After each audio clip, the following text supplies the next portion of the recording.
아침에 예배 스타트 10, 9, 8, 7, 6, 5, 4, 3, 2, 1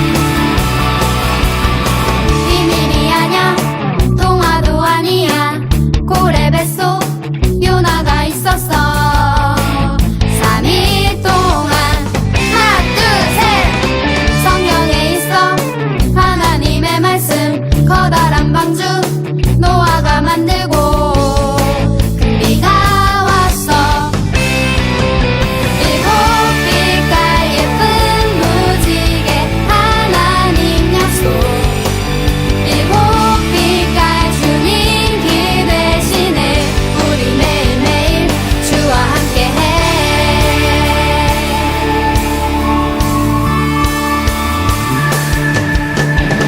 비밀이 아냐 통화도 아니야 고래 뱃속 요나가 있었어 3일 동안 하나 둘셋 성경에 있어 하나님의 말씀 커다란 방주 노아가 만들고 큰 비가 왔어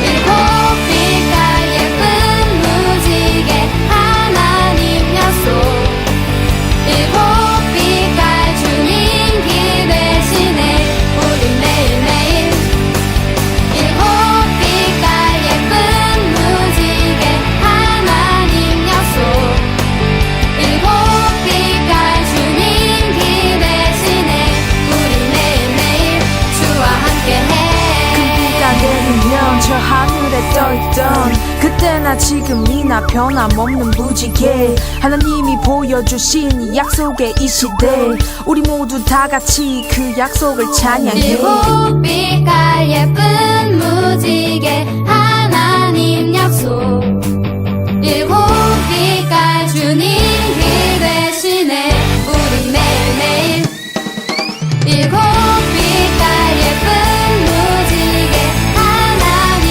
약속 일곱 빛깔 주님 길 대신에 우리 매일매일 일곱 빛깔 예쁜 무지개 하나님 약속 일곱 빛깔 주님 길 대신에 우리 매일매일 주와 함께해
목사님과 함께 기도하도록 하겠습니다. 두 손을 모으고 두 눈을 감고 함께 기도해요. 사랑이 많으신 예수님, 오늘도 이렇게 영상으로 예배 드릴 수 있게 해주셔서 너무나도 감사드립니다. 요즘은 코로나19로 인해서 너무나 힘들고 어려운 사람들이 많습니다. 그럼에도 불구하고 우리가 예배 드리는 일을 힘들어하지 않기를 원합니다. 예배는 우리의 삶에 가장 중요한 것입니다. 날마다 예수님을 생각하며 예수님의 음성과 예수님의 말씀대로 순종하며 살아가는 아이들이 될 수 있도록 축복하여 주시옵소서. 우리 사랑하는 장평의 유초동부 친구들이 이 땅 가운데 주님의 거룩한 제자로 서기를 원합니다. 예수의 꿈을 꾸며 예수님의 성품을 닮아가는 아이들이 되기를 간절히 축복합니다. 그러나 세상은 우리 아이들을 넘어뜨리려고 유혹합니다. 하나님, 그 유혹으로부터 우리 아이들을 지켜주시고 날마다 성령의 능력으로, 거룩한 능력으로 세상과 맞서 싸워 이기는 주님의 제자가 될 수 있도록 축복하여 주시옵소서. 이 땅이 감당하지 못하는 빛의 아이들로 성장할 수 있게 해주시고, 주님, 우리 아이들의 마음 가운데 항상 함께 하사 주님의 길을 알려주시옵소서. 성령의 능력으로 날마다 채워주시옵소서. 하나님의 형상으로 새롭게 되는 은혜가 있을 수 있도록 주여 붙들어 주시옵소서. 지혜에 지혜를 더하시고 능력에 능력을 더하사 이 땅 가운데 예수 그리스도의 향기를 내는 십자가의 어린이가 될 수 있도록, 십자가의 능력의 사람이 될 수 있도록 주의 권능으로 덧입혀 주시옵소서. 감사드립니다. 이 모든 것 사랑이 많으신 예수님의 이름으로 기도드렸습니다.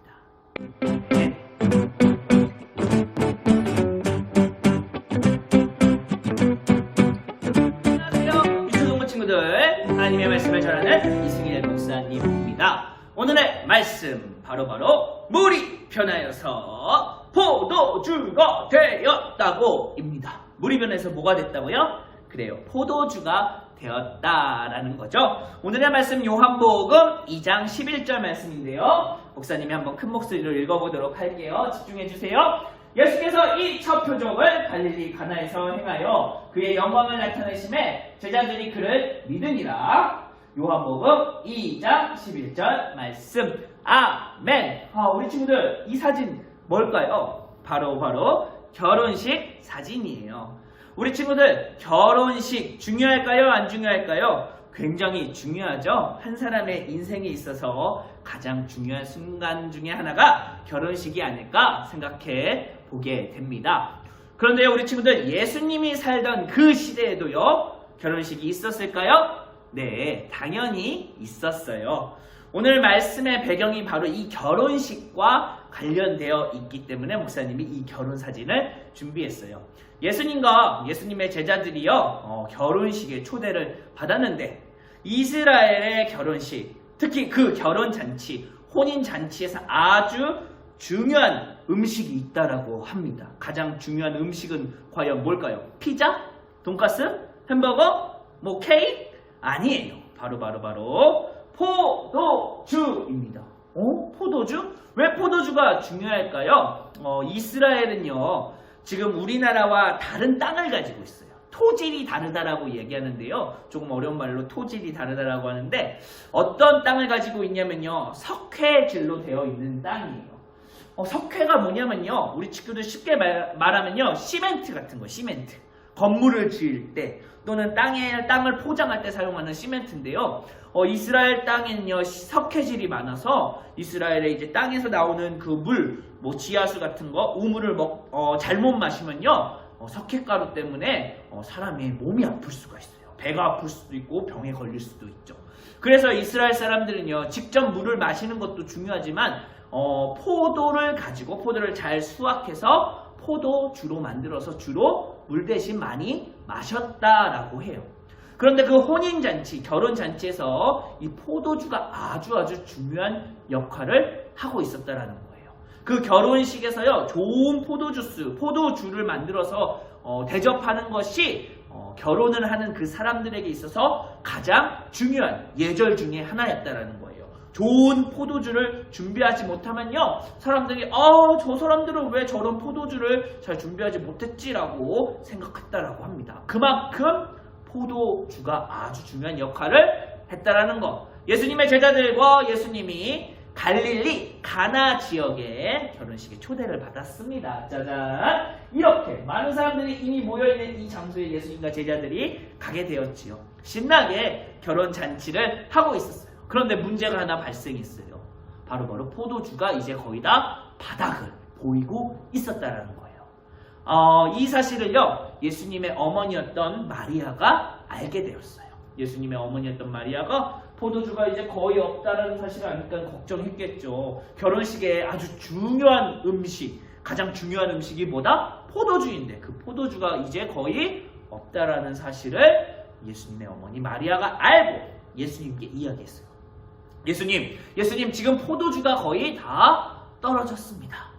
예수님께서 처음에는요, 아직 어머니 제가 일할 때가 아니에요. 하나님의 일을, 하나님의 사역을 할 지금은 준비 단계지 하나님의 기적을 보일 단계가 아닙니다라고 이야기했어요.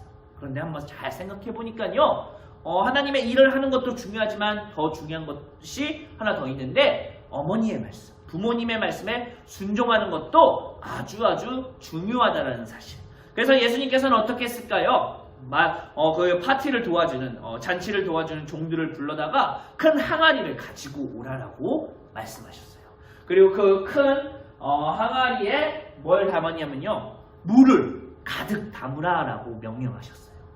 사실 그 항아리에는요, 포도주가 있어야 할 그 항아리에 물을 담으면요, 포도주가 어떻게 될까요? 희석이 되겠죠. 그건 굉장히 안 좋은 일이라는 거죠. 그런데 예수님의 말씀에 순종해서 그 종들이요, 거기다 포도주 대신 물을 부었다라는 거예요. 물을 붓자 어떤 사건이 일어났을까요? 성경에서는요, 그 물이 변해서 포도주가 되었다. 그래서 많은 사람들이 이상하게 파티가 점점 물을 익을수록 좋은 포도주가 나오는 것이 아니라 나쁜 포도주가 나오는데 이 집은 정말 대단하다, 더 좋은 포도주가 나왔다라고 칭찬했다라고 성경은 이야기하고 있어요. 예수님의 기적으로 말미암아 그 잔치가 끊이지 않고 더 놀랍게 은혜의 자리가 되었다라는 것입니다. 이 사람들의 표정 한번 보세요. 굉장히 즐거워하고 있지요. 우리는요, 여기에서 아주 중요한 순종 두 가지를 배울 수 있습니다. 첫 번째로는요, 예수님의 순종이에요. 예수님이요, 누구의 말씀에 순종했죠? 그래요, 어머니 마리아의 말씀에 순종했어요. 우리 친구들 항상 부모님의 말씀에 순종하는 친구들이 되어야 돼요. 부모님의 말씀에 순종하는 그런 친구들이요, 예수님의 말씀에도 순종할 수 있어요. 눈에 보이는 엄마 아빠 말씀에 순종하지 않는 친구들이요, 어떻게 눈에 보이지 않는 예수님한테 순종한다라고 이야기할 수 있을까요? 우리 친구들 정말 사랑하는 부모님의 말씀에 순종하는 친구들이 되었으면 좋겠습니다. 두 번째 중요한 순종은요, 종들의 순종이에요. 파티를 도와주던, 잔치를 도와주던 그 도우미, 종들이요, 사실 예수님께서 그 큰 항아리에 물을 담으라라고 했을 때 처음에는 이상하게 생각했을 수도 있을 것 같아요. 포도주가 아니라 거기에 물을 담다니 정말 이상한 행동이지요. 그런데 더 놀라운 것은 그것을요, 결혼 그 파티 장소에 결혼 혼인잔치에 가지고 가라는 거예요. 욕을 누가 먹을까? 이게 잘못되면요, 지금 혼나는 건요, 예수님이 아니라 이 종들이에요. 물을 가지고 왔잖아 라고 비판받고요, 너 이상한 행동을 했어 라고 혼나는 건요, 종이어야 돼요. 그런데 그 사람들이 예수님의 말씀을 믿고 그렇게 행동을 했을 때 어떤 일이 일어났을까요? 물이 변하여 포도주가 된 거예요. 때로는요, 예수님의 말씀이요, 우리가 생각하기엔 말도 안 될 수도 있어요. 왜 그렇게 해야 될까라고 이해가 안 될 수도 있겠지요. 하지만 우리는요, 그 예수님의 말씀에 순종할 때 기적이 일어나는 거예요. 누구의 말씀에 순종할 때 기적이 일어난다고요? 예수님의 말씀에 순종할 때 기적이 일어난다. 오늘 두 가지 순종에 대해서 이야기했어요. 첫 번째, 부모님께 순종해라. 두 번째, 예수님의 말씀에 순종해라. 우리 사랑하는 유초동부 친구들, 요즘 코로나 때문에 많이 힘들고 어렵죠. 그러나 우리가 잊지 말아야 할 것은요, 우리는 항상 예수님의 말씀에 순종하는 사람들이 되어야 한다는 거예요. 결혼식장에 지금 포도주가 떨어지는 위기가 생겼어요. 그런데 그 위기를 어떻게 해서 이겨냈을까요? 누구의 말씀에 순종했죠? 예수님의 말씀에 순종할 때 그것이 위기가 아니라 그 위기가 역전되어서 더 즐거운 결혼식 파티가, 결혼식 잔치가 이루어졌다라는 거예요. 우리 사랑하는 유초등부 친구들 날마다 예수님의 말씀에 순종했으면 좋겠어요. 아무리 어려운 상황 가운데도 순종할 때 비로소 역전되는 놀라운 일들이 일어나게 되는 거예요. 우리 사랑하는 유초등부 친구들 날마다 예수님의 말씀에 순종하는 그런 멋진 친구들이 되었으면 좋겠습니다. 또 한 가지 더 아마 다음 주는 부활주일로 우리가 지킬 것 같은데요. 예수님께서 십자가에 달려 3일 만에 부활하신 그 놀라운 사건. 부활주일은요, 우리가 영상 예배가 아니라 이 자리에서 소망원에서 함께 예배 드렸으면 좋겠습니다. 우리 친구들 이 사실 잊지 말고요. 다음 주에는 모두 함께 소망원에서 예수님을 더 기쁘고 즐겁게 찬양하는 놀라운 일들이 일어났으면 좋겠습니다. 우리 다음 주에도 더 즐거운 모습으로 만나도록 하겠습니다. 사랑하고 축복합니다.